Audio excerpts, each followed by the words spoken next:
Well, this work is a return to landscape painting. It was conceptualized in 2020 when I first made this painting that you see here in the back called After Taal. And so Taal volcano just erupted, and it was near my home studio in Silang, Cavite. And so when I visited, the landscape was just blanketed in this volcanic ash, and it was this gray, muted, very quiet landscape that I saw. And so for someone coming from Canada and the States, it reminded me of a winter snowfall. And so since 2020, we've had this global reckoning that has upended all of our lives, and a lot of us have experienced a pretty dismal time of grief. And I've been looking at these landscapes more as interior landscapes. So although they are from sites or environments that I'm familiar with, they are more like emotional landscapes for me. So I'm thinking of the psychology of an artwork. What is the inner feeling, the inner emotion of a painting? I'm a Balikbayan here in Manila, Philippines, and in the States, I'm an immigrant. So that's really informed my studio practice. I've lived here for over 6 years now, and I've been working with Balikbayan box cardboard as a substrate for over 10 years. And I think there's something about the material of the cardboard that speaks to me, in that it is this ubiquitous symbol of the Philippine diaspora. I think there's a sort of mothering from a distance that most Filipinos can understand when they're sending Balikbayan boxes back home to the Philippines. Balikbayan cardboard is a pretty poor do-it-yourself prototype material. So in combining the technology of laser and painting and the substrate of cardboard, it's not only looking at this weaving of high and low art, but it's also looking at subverting technology. And so a laser machine is a sort of technology where you can create these precise marks on a surface onto a wide variety of materials. And so for me, I'm actually subverting that technology in my approach to making these paintings. I often start with photography, and I translate this into drawing. The process is romantic in temperament, but conceptual in its process. So beginning with photography and drawing, I translate these into JPEG files on Photoshop.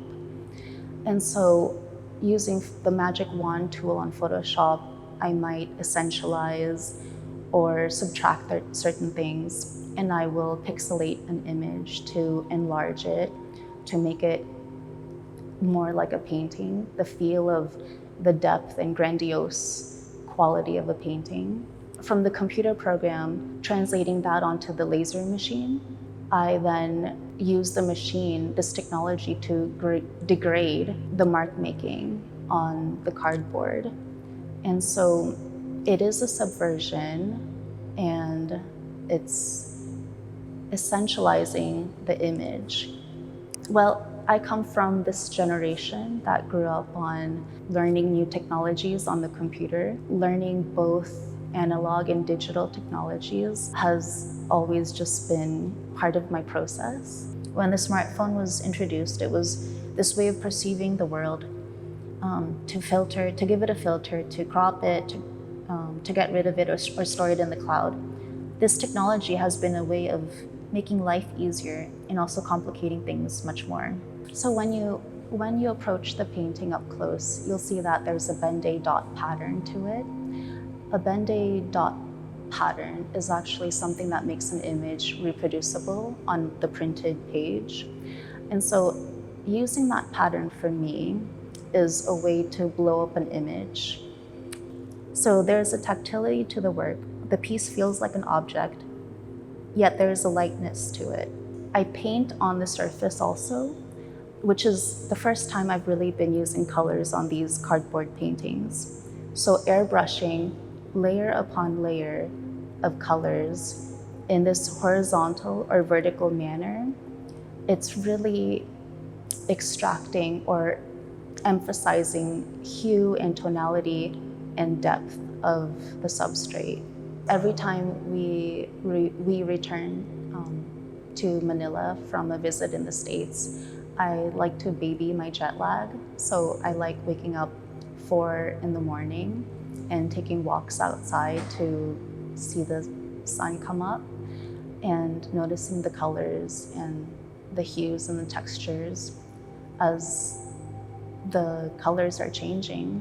And I think that relates to the sort of emotional painting that I'm trying to create here, and that it feels like we're coming from a pretty dismal time of grief, and that awakening, that sunrise, that feeling of alertness, I think that's where we are right now. It's like we're coming from a deep sleep and we're in a state of alertness. And I think that's where I started using colors more so in my work. And they're vivid and they have that very visceral quality to it. From Andy Warhol to Christopher Wool, the printed mark is qualified by the painterly gesture, the glitch.